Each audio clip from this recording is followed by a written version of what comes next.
सहनाववतु सहनौ भुनक्तु सह वीर्यं करवावहै तेजस्विना वधीतमस्तु मा विद्विषावहै। ॐ शान्ति शान्ति शान्तिः। गुरुर्ब्रह्मा गुरुर्विष्णु गुरुर्देवो महेश्वरः गुरुरेव परं ब्रह्म तस्मै श्री गुरवे नमः। ॐ पार्थाय प्रतिबोधितां भगवतां नारायणेन स्वयं व्यासेन ग्रथितां पुराणमुनिना मध्ये महाभारतम् अद्वैतामृतवर्षिणीं भगवतीम् अष्टादशाध्यायिनीम् अम्ब त्वामनुसन्दधामि भगवद्गीते भवद्वेषिणीम्। नमोऽस्तु ते व्यासविशालबुद्धे पुल्लारविन्दायतपत्रनेत्र येन त्वया भारततैलपूर्णा प्रज्वालितो ज्ञानमयः प्रदीपः। प्रपन्नपारिजाताय स्तोत्रवेत्रैकपाणये ज्ञानमुद्राय कृष्णाय गीतामृतदुहे नमः। सर्वोपनिषदो गावो दोग्धा गोपालनन्दनः पार्थो वत्ससुधीर्भोक्ता दुग्धं गीतामृतं महत्। वसुदेवसुतं देवं कंसचाणूरमर्दनं देवकी परमानन्दं कृष्णं वन्दे जगद्गुरुं। कृष्णं वन्दे जगद्गुरुं।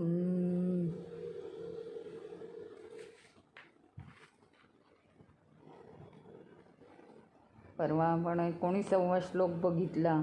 इति क्षेत्रं तथा ज्ञानं नेयं चोक्तं समासतः मद्भक्तेतद्विज्ञाय मद्भावायोपपद्यते।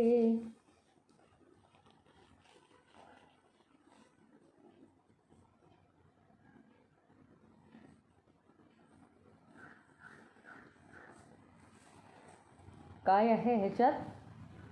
ज्ञान, ज्ञेय, जाणण्यासारखं जे आहे ते, या सगळ्या गोष्टी संक्षिप्तपणे इथे सांगितलेल्या आहेत. हे जो जाणतो तो माझा भक्त मला प्रिय होतो, माझ्यामध्ये तो एकरूप होतो.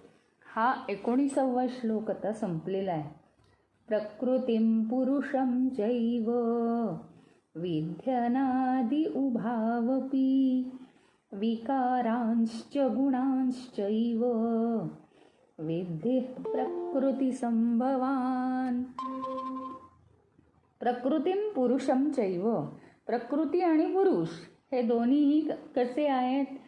विध्यनादि उभावपि, हे दोघंही कसे आहेत? अनादि आहेत.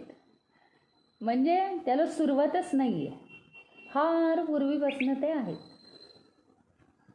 विकारांश्च गुणांश्चैव, आणि त्यांना असलेले म्हणजे प्रकृतीला असलेले विकार आणि गुण हे काय आहेत? प्रकृती असल्यामुळे त्याला विकार आणि गुण आहेत आणि ते प्रकृतीपासूनच निर्माण झालेत. प्रकृती संभवान, हे विद्धी म्हणजे हे तू जाण. मग आता आपल्याला कळेल की सुखाची घटना आहे का दुःखाची घटना आहे. सुख आणि दुःख हे दोन गुण आहेत आणि ते प्रकृतीपासून निर्माण झालेत. आणि माझं काम हे फक्त चैतन्याशी आहे. त्यामुळे जर अशा सगळ्या गोष्टींपासनं थोड्या विवेकाने आपण दूर राहत गेलो तर आपल्या लक्षात येतं की आपलं पूर्ण कॉन्सन्ट्रेशन चैतन्य प्राप्तीवरती व्हायला लागतं. याच्यात ते सांगणं किती महत्त्वाचं आहे. विकारांश्च गुणाश्चैव. विकार आणि गुण हे प्रकृती संभवान म्हणजे प्रकृतीपासून निर्माण झालेले आहेत. विद्धी हे तू जाण, हे तू समजून घे. ह्याचा अर्थ किती कटाक्षाने सांगितलंय भगवंतानी की किती लागायचं या विकारांच्या मागे. विकार म्हणजे कोणतेही विकार. हे बघा, कोणी काहीतरी बोललं, राग आला म्हणजे राग निर्माण करणारा, राग हा विकार निर्माण करणारा काहीतरी शब्द बोलला. पण माझ्या जर हे लक्षात असेल, अरे हे तर सगळं प्रकृतीपासून निर्माण झालंय, प्रकृतीच हे करू शकते. चैतन्य आपल्याला कधी चिडव्याचिडवीची कामं करेल का? नाही. चैतन्य निराकार आहे, निर्विकार आहे. त्याच्यामुळे चैतन्याचा काही प्रश्नच नाही. आणि चैतन्याचाच मी अंश आहे. म्हणजे प्रकृतीमध्ये जे काही घडतं, बघा ना तुम्ही, लहान मुलं म्हणतात, 2 मिनटं फारच रडारड झाली, 2 मिनटं त्यांना समजावून सांगतो आपण, असं नका रे करू, खेळा बरं नीट, नाहीतर मग तुम्हाला घरी जावं लागेल, खेळता नाही येणार, असं काहीतरी सांगतो लगेच. म्हणजे काही सिरियसली घेतो का आपण त्याच्यात? तसं आपण काय केलं पाहिजे, हे प्रकृती खेळ करे, काहीतरी निर्माण करते. राग, द्वेष, भय, चिंता हे ती निर्माण करते. आणि ती निर्माण करते तर मग आपण किती लक्ष द्यायचं आहे त्याच्यात.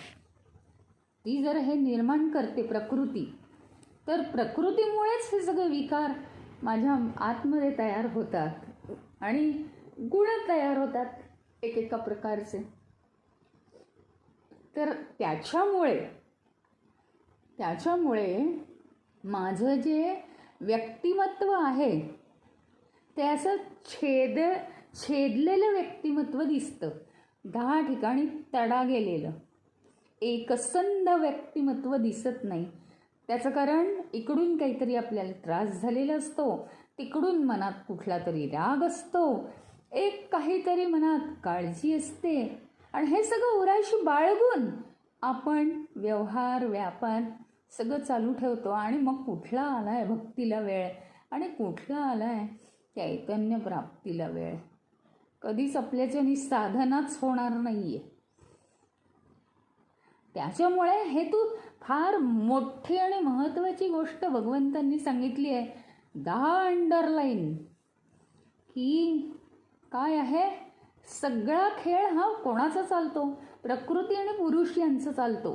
हे बघा, काल परवा, हे काल तर नाहीच, काल स्टडी ग्रुप झाला आपला, पण 2 दिवसात हे मी क्लिअर केलं होतं की हा जो प्रकृती आणि पुरुष आहे ना, हा पुरुष म्हणजे चैतन्याचा अंश किंवा जीवात्मा किंवा देहामध्ये असलेला चैतन्याचा अंश. जे चैतन्य खरोखर कार्यरत आहे आपल्या अस्तित्वाने, ते सगळ्यांना नुसतं प्रकाशित करत आहे आणि विश्वाला संपूर्ण व्यापून टाकलं आहे, ते चैतन्य आपल्या देहामध्ये नाही. ते चैतन्य आपल्याला पेलणार नाही. 10 अंडरलाईन. हे चैतन्य जे आहे आपल्याला कसं आहे ते मी तुम्हाला सांगते. देह हा स्थूल गोष्ट आहे. आणि काय केलं आहे माहिती का? हे बघा, सरबत कसं होतं मला सांगा. साखर ही स्थूल गोष्ट आहे, पण अशी वस्तू की जी लिंबाचा आंबटपणा तर कमी करेल परंतु ती पाण्यात विरघळणारी असेल.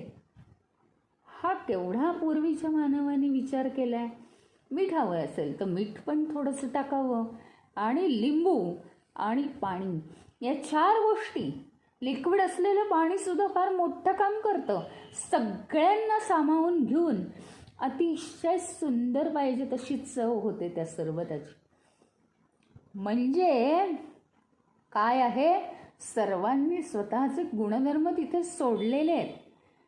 मग ह्या पाण्याला तुम्ही जीवन म्हणालात, पण पाणी हे आता खालच्या ग्रेडचं झालं, कारण त्यात लिंबाचा लिंबूपणा उतरलेला आहे, साखरेचा गोडपणा, मिठाचा खारटपणा उतरलेला आहे, आणि असं ते सरबतातलं पाणी आहे. याप्रमाणेच अगदी अगदी असंच्या असं तंतोतंत संपूर्ण जे चैतन्य आहे विश्वाला व्यापून, ते म्हणजे सच्चिदानंद, म्हणजे परिपूर्ण प्युअर, काही नाहीच त्याच्यात दुसरं. हां, पण आता त्या चैतन्याला किंवा त्या ब्रह्मदेवाला किंवा भगवंताला सृष्टी निर्माण करायची होती. त्या चैतन्याला व्यक्त नाही होता येत. व्यक्त होण्याची माध्यमं म्हणजे प्रकृती.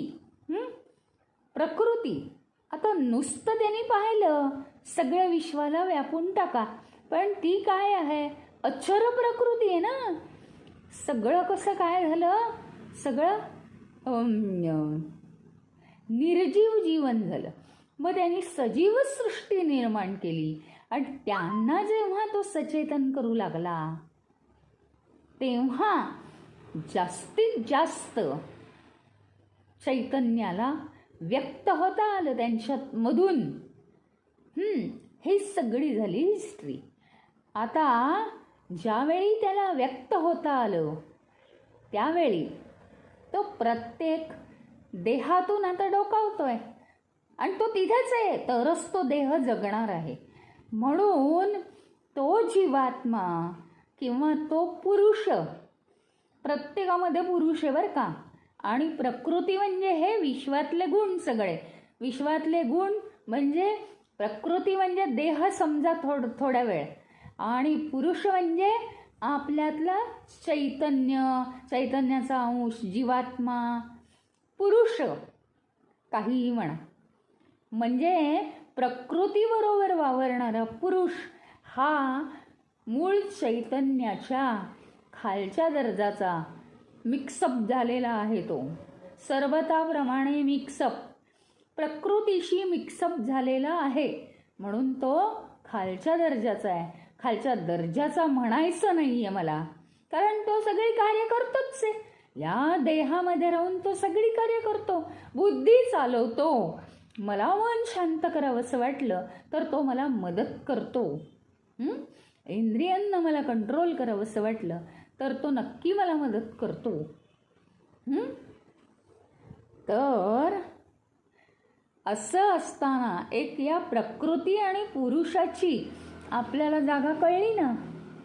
हां, तर हे दोघं जण मिळून हे विश्व चालवतात, हे तू जाण. हां, आणि हा एक मुद्दा, प्रकृती आणि पुरुष मिळून हे विश्व चालतं.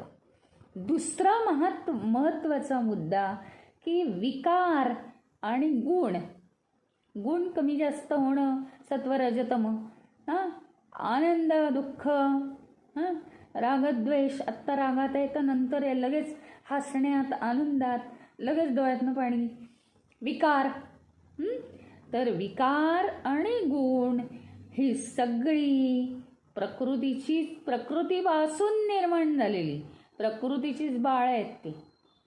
त्याच्यामुळे हे तर जर प्रकृतीपासून निर्माण झालेले आहे, आपण किती महत्त्व द्यायचं.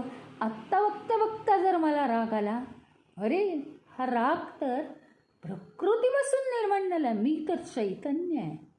मनातल्या मनात एवढं म्हटलं तरीसुद्धा आपण त्या रागापासून दूर जातो आणि खाली उतरतो. हा इथे विवेक करायला सांगितलेला आहे की विकार आणि गुण हे प्रकृतीपासून निर्माण झालेले आहेत. त्याच्यात फारसं लक्ष घालायची गरज नाही.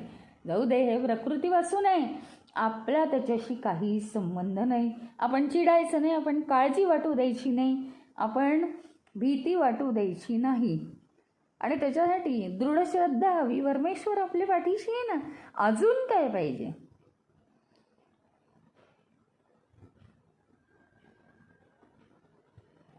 अचेतन प्रकृती आणि चैतन्य म्हणजेच पुरुष, हे दोन्ही सुद्धा अनादी आहेत.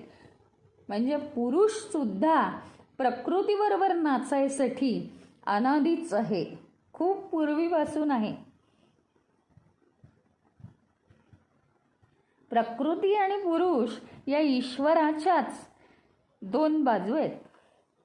त्या दोन्ही बाजूंशिवाय परमेश्वराचं काहीच होत नाही.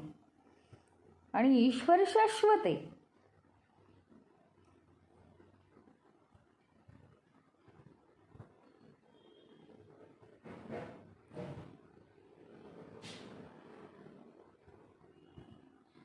आणि मग शेवटी हे काय करतात माहिती आहे, प्रकृती आणि पुरुष जसजसं नवीन खेळ खेळतात सतत आणि आनंद लुटतात या विश्वामध्ये, त्याचप्रमाणे हा खेळ सतत खेळून खेळून आता इतके लोक आहेत त्याच्यामध्ये, पण त्यांना काही नसतं. कोरोना का झाला, तर हा खेळ जो आहे हा खूप जुना झाला. आणि मग खेळ जुना झाला ना की खेळणी असतात ना, ती काय होतात, चाली वेडेवाकडे पडू लागतात त्यांच्या. खेळणी म्हणजे सगळे देह. आणि मग ती जी पुढची पिढी येते ती सगळी रोगटलेली, म्हणजे रोगटलेल्या विचारांची. अशा वेळी हे प्रकृती आणि पुरुष प्रलयाचा सुद्धा खेळ आनंदाने खेळतात.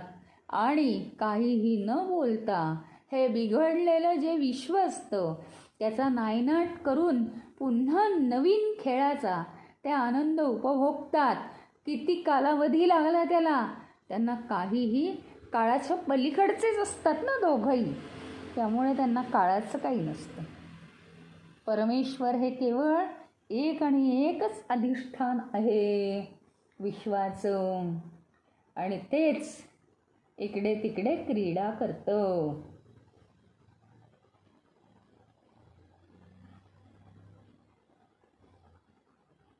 आणि खरं ते जे चैतन्य आहे, खरं चैतन्य या प्रकृती पुरुषाचं सुद्धा नियंत्रण करतं. सगळं प्रकृतीपासून हे विनाशकारी जे आहे सगळं प्रकृतीपासून निर्माण होतं, हे लक्षात ठेवा.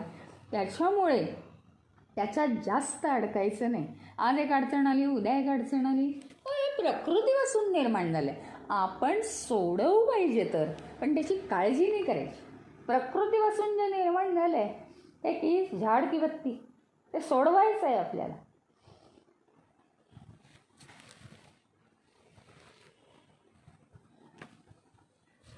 आता पुढे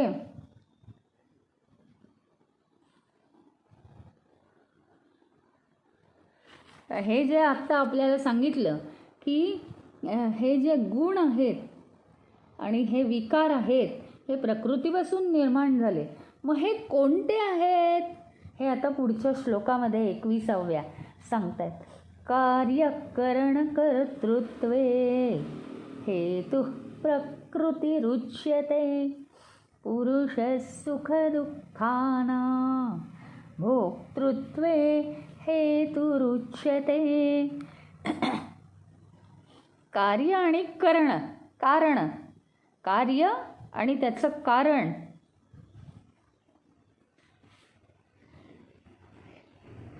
यांची जी उत्पत्ती आहे ती या संपूर्ण प्रकृतीला कारण आहे. कार्यकारण, मग ते व्यष्टीचं करता करता समष्टीचं होऊन जातं. प्रत्येक कार्य आणि कारण त्याचं, म्हणजे मनुष्य करतो, रोज सगळी कर्म करतो.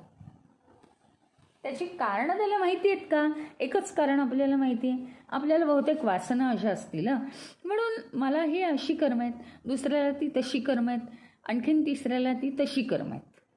हे आपण शिकलो आहे गीतेचं, म्हणून आपल्याला माहिती आहे. आणि म्हणून कार्य आणि कारण हे काय आहेत? प्रकृतीला निमित्त आहेत. ही प्रकृती कशाच्या जोरावर चालली आहे? हे विश्व कशाच्या जोरावर चाललेलं आहे? कार्य आणि कारण.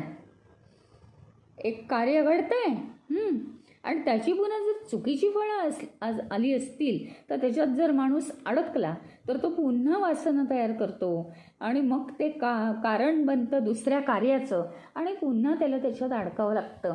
कार्यकारण कार्यकारण हा जर खेळ आपण चालूच दिला नाही, आपण कर्म केलं आणि अलिप्त झालो. आता आपल्याला कळेल की कार्यकारण या चक्रात जर अडकायचं नसेल तर आपण काय करायला हवं आहे की आपण कर्म केलं आणि पुढचं काहीही न बघता त्याच्यापासून अलिप्त झालं. पुढे हातात जे दुसरं कर्म येईल ते केलं आणि त्याच्यापासून अलिप्त झालं. वर्तमान काळात कर्म करत राहिलं.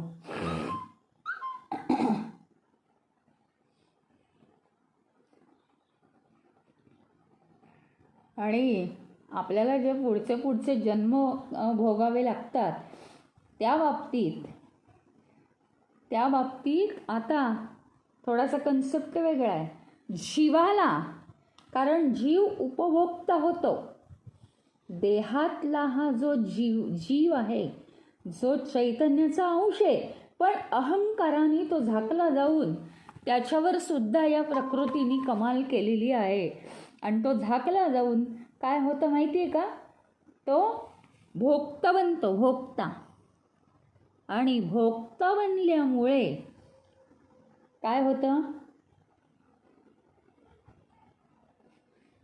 तेच पुढच्या जन्माला कारणीभूत ठरतं.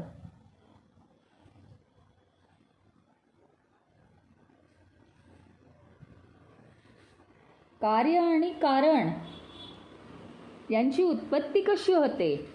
तर म्हणे याची कार्य ही 13 आहेत. म्हणजे 13 गोष्टींमुळे कार्य आणि कारणाची उत्पत्ती होते. काय काय? 5 महाभूत. 5 महाभूत. महाभूत ही चैतन्यामध्ये म्हणजेच जीवामध्ये मिक्स झाली. महाभूत म्हणजे देह स्थूल आहे ना, झालं पृथ्वी तत्व मिक्स झालं. मन थोडं सूक्ष्म आहे, सूक्ष्म तत्व मिक्स झालं. बुद्धी त्याहून सूक्ष्म आहे. असं करून करून पंचमहाभूत ही जर त्या आत्मतत्वामध्ये मिक्स झाली, त्याचप्रमाणे बघा 5 पंचमहाभूत, 5 ज्ञानेंद्रिय, 10 झाले. मन, बुद्धी, अहंकार, अशी 13 जे कारणं आहेत ती या कार्य आणि कारणाची कारणं आहेत.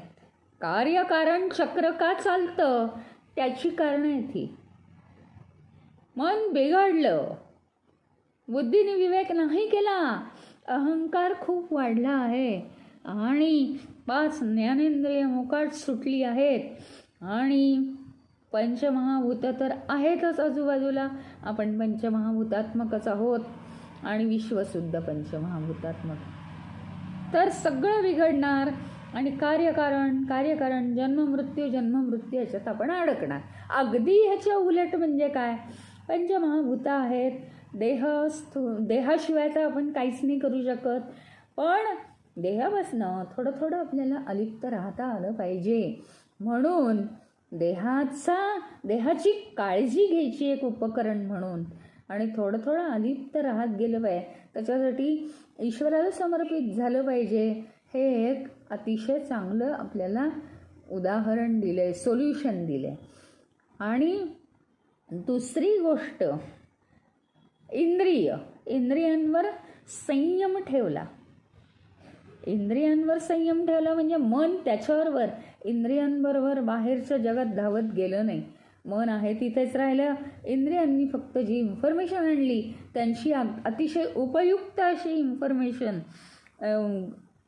ती बुद्धीपर्यंत पोहोचवली, बाकी सगळी गाळून फेकून दिली आणि बुद्धीने त्याच्यावर विवेक केला, पुन्हा ती इंद्रियांपर्यंत पोहोचवली.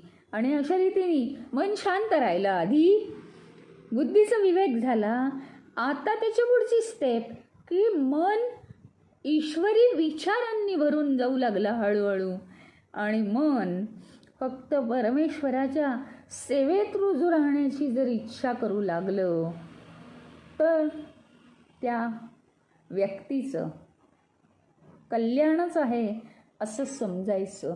म्हणजे हेच सगळ्या गोष्टी, ह्याच 13 गोष्टी आता कुठला कार्यकारण भाव आधी निर्माण करतायत.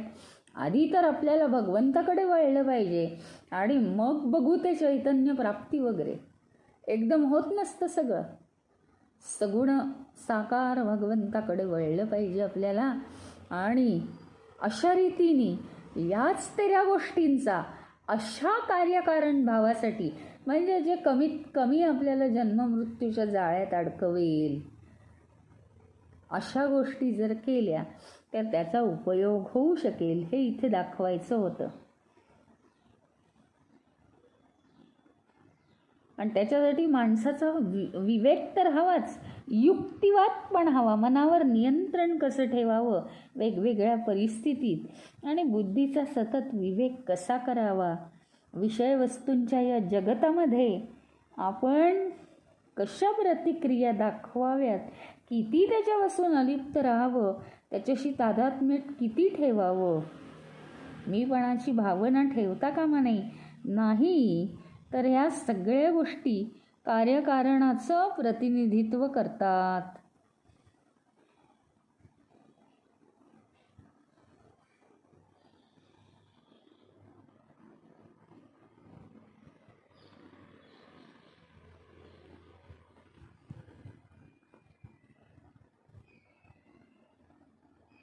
आणि मग याप्रमाणे क्षेत्रज्ञ हाच सुखदुःखाचा भोगता नको व्हायला.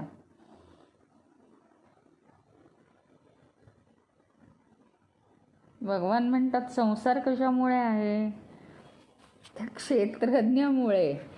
तो भोगता होतो म्हणजे तो पुरुष, त्यालाही प्रकृती चालवण्यासाठी पाठवलेलं असतं, तर तो शेवटी भोगता होतो या विश्वातल्या सर्व गोष्टींचा, आणि तो अडकून पडतो त्याच्यात. पुरुष प्रकृतिस्थो हि भुंक्ते प्रकृतिजान् गृणान् कारणं गुणसंगोऽस्य सदसद्योनि जन्मसु.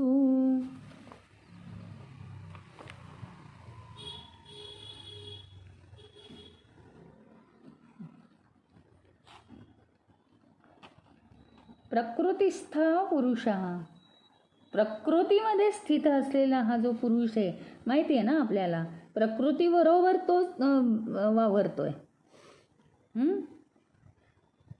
प्रकृतिजान गुणान, प्रकृतीपासून निर्माण झालेल्या गुणांना भुंक्ते, उपभोगतो.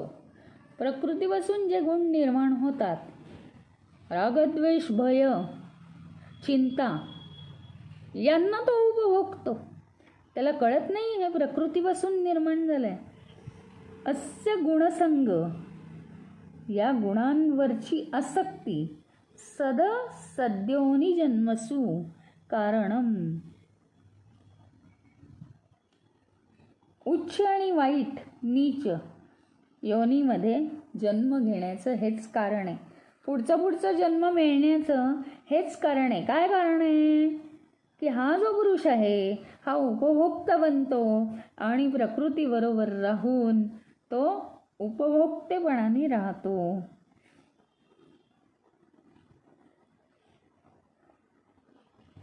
तो प्रकृतीने निर्माण केलेले गुण तो पुरुष अनुभवायला बघतो, भोगता बनतो, आणि म्हणून गुणांवरची त्याची आसक्ती वाढते आणि पुन्हा पुन्हा तो जन्म घेतो.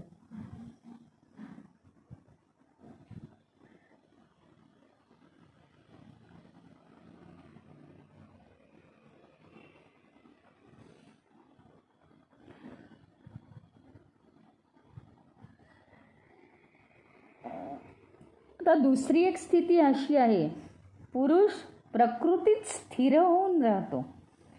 जो पुरुष प्रकृतीमध्ये म्हणजे हा जो जीवात्मा आहे तो प्रकृतीमध्ये स्थिर होऊन राहतो. प्रकृतीने कोणते का गुण कोणते का विकार निर्माण करेन आणि कोणतीही परिस्थिती होऊ दे तो स्थिर व शांत असतो.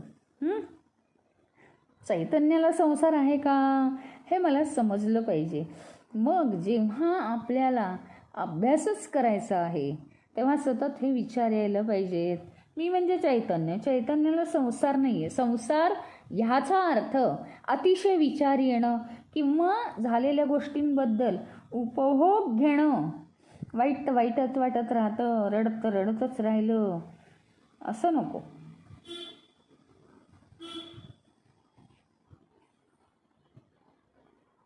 आणि हा पुरुष जेव्हा स्वतःच प्रकृतीशी एकरूप होतो आणि ते प्रकृतीचे वेडेवाकडे अनुभव घ्यायला लागतो आणि भोगता होतो आणि त्याच्याशी तादात्म्य पावतो तेव्हा आणि प्रकृतीचे गुण अनुभवतो, सुखदुःख अनुभवतो, त्याच्यामुळे काय होतं, पुन्हा पुन्हा तो जन्म मृत्यूच्या जाळ्यात अडकतो. प्रकृतीमय जगाने लावलेली जी सुखदुःख आहेत ती हा पुरुष भोगत बसतो. विवेक केला पाहिजे सतत की मी चैतन्य आहे,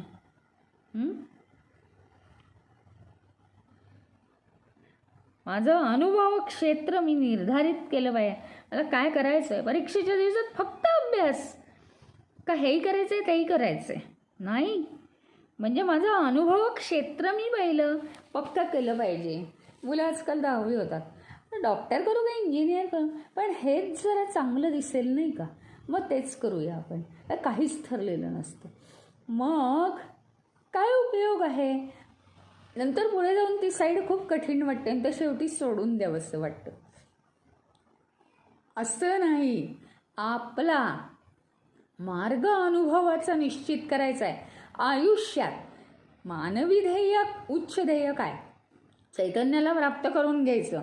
मला माझ्या 24 तासाच्या आयुष्यात अर्धा तास तरी आत्मप्राप्तीला वेळ आहे का, आणि त्या अर्ध्या तासात माझं अनुभव क्षेत्र काय असणार आहे, अनुभव क्षेत्र माझं काय आहे ते निश्चित करून घ्यायचं आहे.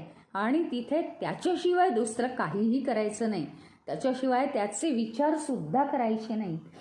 आयुष्यात जर तुमचं काही ध्येयच ठरलेलं नसेल आणि जसजसं ते करायला लागू तसतसं आपल्याला एक उणीव वाटेल की दिवसंसुद्धा मला काही माझ्या मनाला वळणं लावली पाहिजे म्हणजे माझी साधना चांगली होईल. अरे पण अनुभव घेतला त्याचा आणि करायला लागलं की ते सोपं होणार आहे, आपोआप समजायला लागेल. आपल्यातला विवेक सतत जागा राहायला पाहिजे आणि आपण प्रकृतीच्या वाटेल त्या गोष्टी उपभोगत बसू नयेत. मग आपल्याला तारणारं खरं ज्ञान शेवटी कोणतं आहे हे प्रत्यक्षपणे भगवान आता आपल्याला शिकवत आहेत.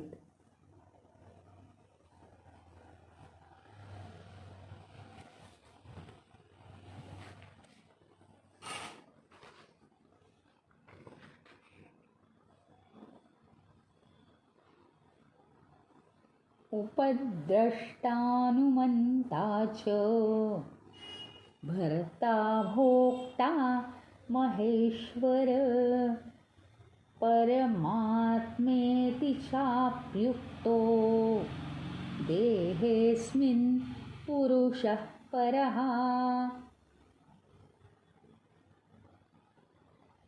उपद्रष्टा म्हणजे जो जवळ राहतो आणि पाहतो साक्षी भावानी. जवळ राहतो म्हणजे काय, तो अनुभव घेण्याचा जास्तीत जास्त प्रयत्न करतो. अनुमंता म्हणजे अनुमती देणारा, भरताचं भरण पोषण करणारा तोच आहे. भोगता उपभोग घेणारा सुद्धा तो आहे. मग आपण ध्यान करत असताना कसलाही उपभोग घेत बसायचं नाही. विचारांचा वेड्या वाकड्या गोष्टींचा उपभोग घेत बसायचं नाही आहे. केवळ आत्मप्राप्तीसाठी प्रयत्न करायचे आहेत. श्रेष्ठ ईश्वर म्हणजे महेश्वर, परमात्मा असंही त्याला म्हटलंय. या देहात अस्मिन देहे परहा पुरुषः, सर्वश्रेष्ठ पुरुष आहे. म्हणजे आता एक गोष्ट लक्षात आली असेल याच्यात की चैतन्य आहे आणि समष्टी आहे बरं का. संपूर्ण विश्वाला चैतन्यानी व्यापून टाकलेलं आहे. ते अत्यंत अलिप्त आहे चैतन्य, शुद्ध चैतन्य. आता देहामध्ये असलेलं जे चैतन्य आहे, देहामध्ये असलेलं जे चैतन्य आहे ते चैतन्य ते खालच्या दर्जाचं म्हणजे प्रकृतीशी मिक्स झालेलं. आता खालच्या दर्जाचं ह्याचा अर्थ ते मूळ जी शुद्धी आहे त्याची ती कमी झाली. आलं का लक्षात? त्याची पदार्थाची त्या मूळ शुद्धी कमी झाली आहे, कारण ते दुसऱ्या गोष्टीशी मिक्स झालं आहे आणि दुसऱ्या गोष्टीचे गुणधर्म त्याच्यात आणि त्याचे गुणधर्म दुसऱ्या गोष्टीमध्ये गेलेले आहेत.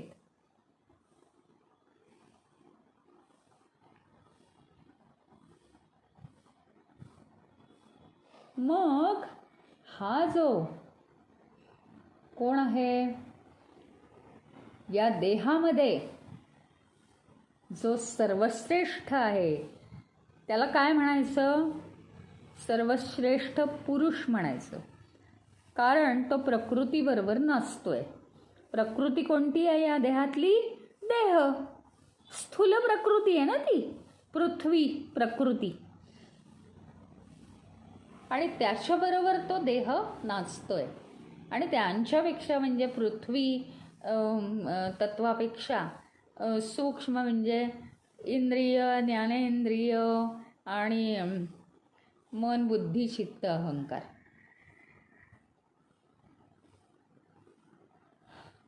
आणि म्हणून या देहामध्ये जर तो परहा पुरुष हा आहे म्हणजे श्रेष्ठ पुरुष आहे. तो पुरुष जरी असला तरी तो श्रेष्ठ पुरुष आहे. जर तो या देहामध्ये आहे तो साक्षीचाच मुलगा आहे म्हणजे चैतन्याचाच मुलगा आहे तो.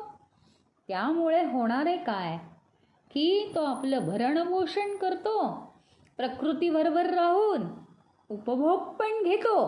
पण वेळेवर जर आपण प्रकृतीपेक्षा अलिप्त राहिलो तर तो आपला उद्धारही करतो, आपल्याला या प्रकृतीपासून अलिप्त करतो.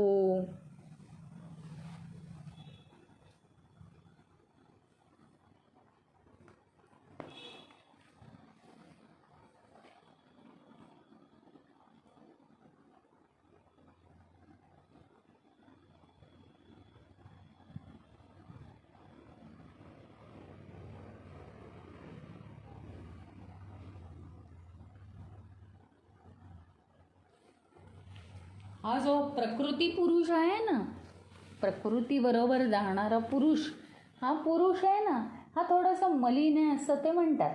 हे कशासाठी माहिती का सांगितलं जात आहे असं? तुम्ही म्हणाल असं कसं म्हणतात, हे चैतन्याचाच अंश आहे ना तो, मग तो मलिन कसं होईल? तर तसं नाही आहे. काय असतं माहिती का, लहान मुलांना एखादं उदाहरण द्यायचं असेल, हां ते नाही ते जरासं कडू असतं असं म्हटलं ना पटकन, तर गोड काय असतं हे त्यांना लवकर कळतं. तर त्या पद्धतीने आपल्याला इथे सांगितलेलं आहे की असं मलिन वगैरे नाही, पण मूळ चैतन्य कसं आहे, अतिशय शुद्ध, निराकार, निर्विकार असं आहे. प्रदूषित न झालेलं आहे. आणि त्याचं जे प्रतिबिंब आहे ते स्वच्छ पाण्यात चंद्राचं प्रतिबिंब दिसावं तसं आहे. जशी जशी वस्तू असेल, म्हणजे पाण्याच्या खालची वस्तू, पाणी जसं असेल, पाणी गढूळ आहे का रंगीत आहे, त्याप्रमाणे आकाशात असलेल्या वस्तूंची इमेज आपल्याला दिसणार आहे. प्रतिबिंब आपल्याला पाणी जसं आहे तसं दिसणार आहे.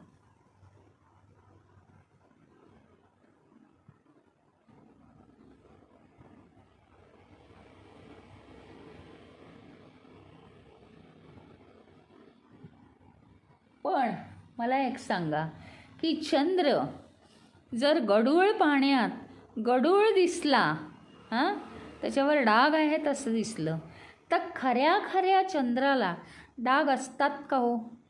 किती सुंदर सांगितलं आहे बघा तुम्ही की हा जो प्रकृती आणि पुरुष आहे आपल्या देहामधला, कारण तो जो खरा चैतन्य आहे तो आपल्या देहाला पेलवणार नाही इतकी त्याची पॉवर आहे, फुल पॉवर आहे. तर आपल्या देहामधला जो जीवात्मा आहे त्याच्यावर सुद्धा प्रकृती पुरुष मिक्स असलेल्यांवर सुद्धा चैतन्य प्रकाश टाकतच आहे बरं का. सगळ्यावरच त्याचा दृष्टी आहेच. त्यामुळे तुम्ही आम्ही प्रकृतीबरोबर असलो पुरुष मिक्सअप, तरीसुद्धा त्याच्यावर सुद्धा हे चैतन्य प्रकाशमान करतच आहे त्याला सुद्धा. आता म्हणण्याचा उद्देश इथे असा होता की पाणी गढूळ आहे म्हणजे काय माहिती का, आमचा जो देह आहे हा पंचमहाभूतात्मक आणि तो सुद्धा अतिशय जड, जास्तीत जास्त म्हणजे पृथ्वी तत्वापासून हा देह निर्माण झालेला आहे. आणि अशा प्रकृतीबरोबर राहणारा, अशा प्रकृतीबरोबर राहणारा म्हणजे प्रकृतीचं पाणी कसं आहे, मलिन आहे ना. प्रकृतीचं पाणी हे स्वच्छ असणार का? प्रकृतीला विकार आहेत, गुण आहेत, परिवर्तन आहेत, सतत परिवर्तन आहेत. मग अशा अवस्थेत काय आहे की त्याच्यावर कशावर परिणाम होतो, जे हा जीवात्मा आहे त्याचं जे प्रतिबिंब या प्रकृतीमध्ये पडतं देहामध्ये, ते गढूळ दिसतं. पण मला एक सांगा, आपल्याला फक्त कन्सेप्ट समजण्यासाठी आपण जीवात्म्याला काय म्हटलो की तो थोडासा खालच्या पातळीचा आहे आणि मूळ चैतन्य हे वरच्या पातळीचं आहे. तसं नसून आपल्याला कळलं की नाही आता, प्रकृतीबरोबर कार्यरत असलेला हा पुरुष आहे, तो खाली उतरला आहे प्रकृतीबरोबर कार्य करण्यासाठी, असं आपण म्हणू शकतो. खालच्या पातळीचा आहे असं आता इथे या स्टेपला आपण म्हणायचं नाही. इथपासून क्लिअर झालं आपल्याला. तर तो प्रकृतीबरोबर कार्यरत राहण्यासाठी ते चैतन्य एक पाऊल खाली उतरलं आहे. चैतन्याचा एक अंश एक पाऊल खाली उतरला आहे. एवढं लक्षात आलं. आता पुढे जाऊन ही जी प्रकृतीबरोबर पुरुष आहे यांच्यावर सुद्धा प्रकाश झोत टाकणारं ते मूळ चैतन्य आहे, ते आपल्याला प्रकाशित करतं.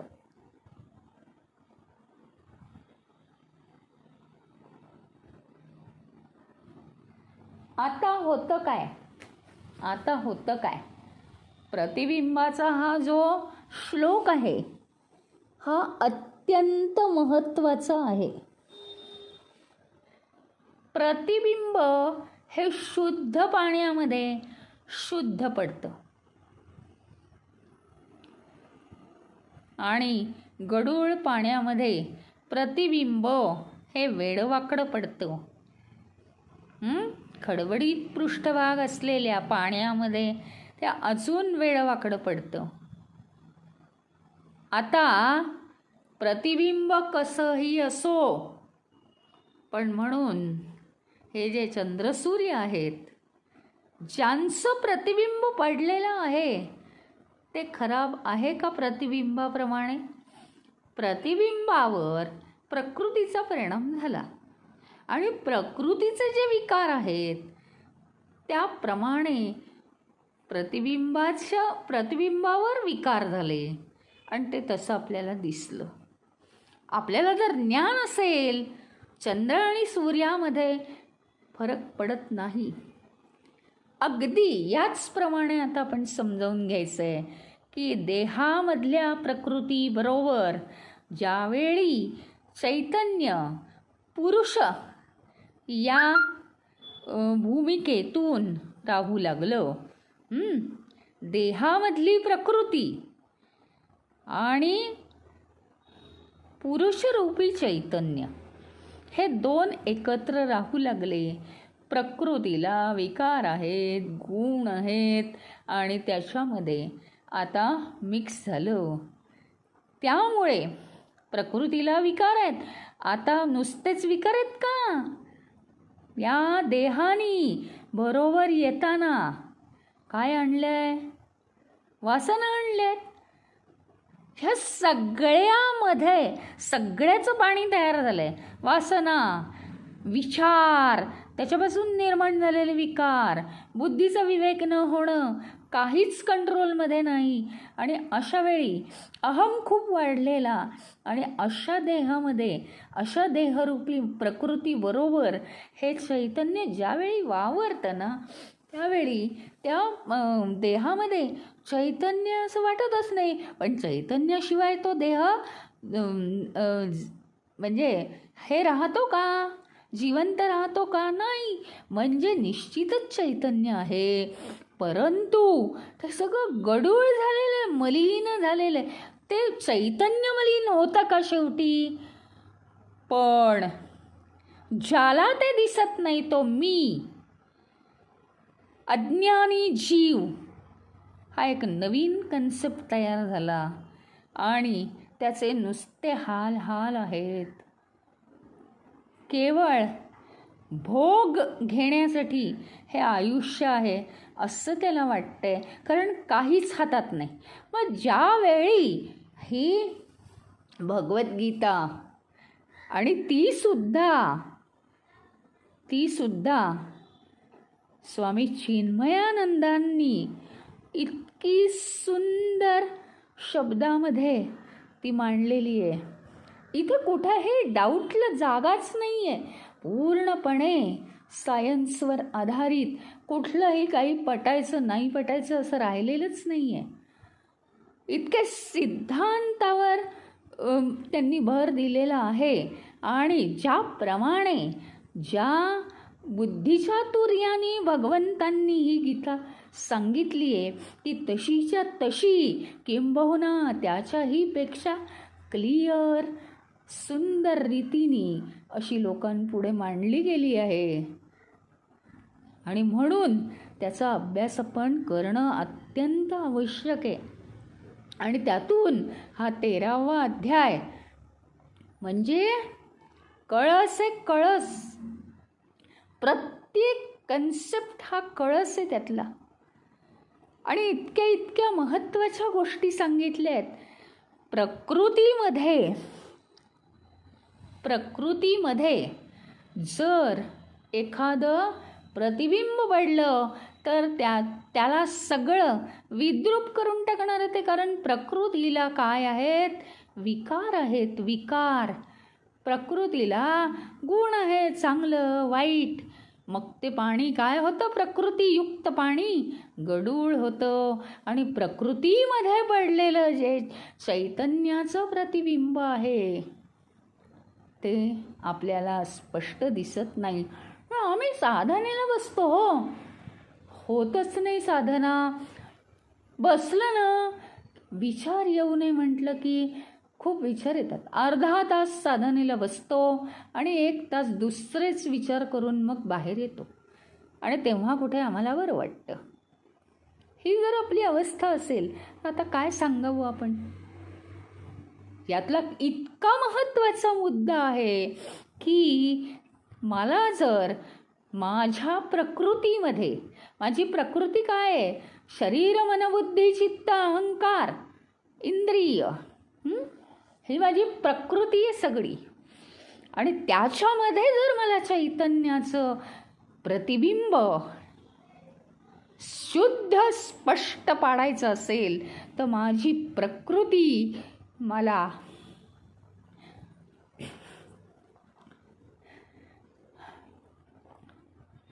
शुद्ध केली पाहिजे की नाही?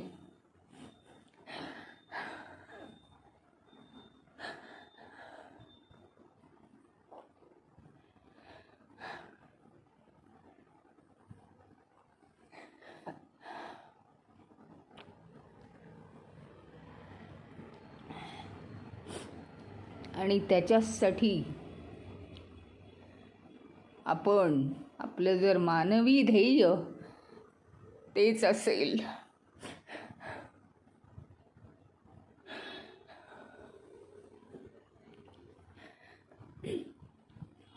तर आपली सगळी ज्ञानेंद्रिय ताब्यात ठेवणं, मन संयमात ठेवणं, मनाची कार्य व्यवस्थित चालणं, बुद्धीचा विवेक उत्तम होणं, बुद्धी सूक्ष्मातिसूक्ष्म होत जाणं, अहंकार दूर होण्यासाठी भगवंतांनी अनेक उपाय सांगितले. 13वा अध्याय आलेला आहे. अनेक उपाय सांगितलेत आजपर्यंत. पूर्णपणे भगवंताला वेगवेगळ्या पद्धतींनी समर्पित व्हावं. रामदासांनी नवविधा भक्ती सांगितली. जी आपल्याला सुटेबल होईल ती भक्ती करावी. मनामध्ये भक्तीचे विचार भरून टाकावेत. अशा रीतीने हा जर देह म्हणजे मंदिर म्हणून तयार केलं तर या देहरूपी प्रकृतीमध्ये जे पाणी असेल त्याच्यात चैतन्याचं प्रतिबिंब निश्चितच दिवसानुदिवस अधिकाधिक स्पष्ट दिसायला लागेल. नुसतंच ते दिसायला नाही लागणार. आतून बाहेरून संपूर्ण ही जी प्रकृती असेल ती चैतन्यच होऊन गेलेली असेल. यापुढे काय सांगावं?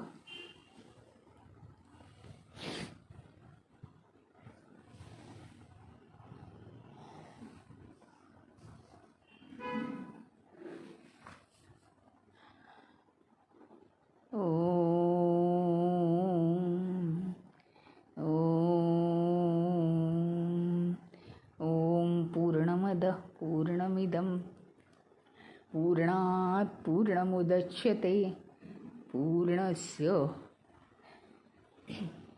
पूर्णमादाय पूर्णमेवावशिष्यते. ओम शांती शांती शांती. हरि ओम. श्री गुरुभ्यो नमः. हरि ओम.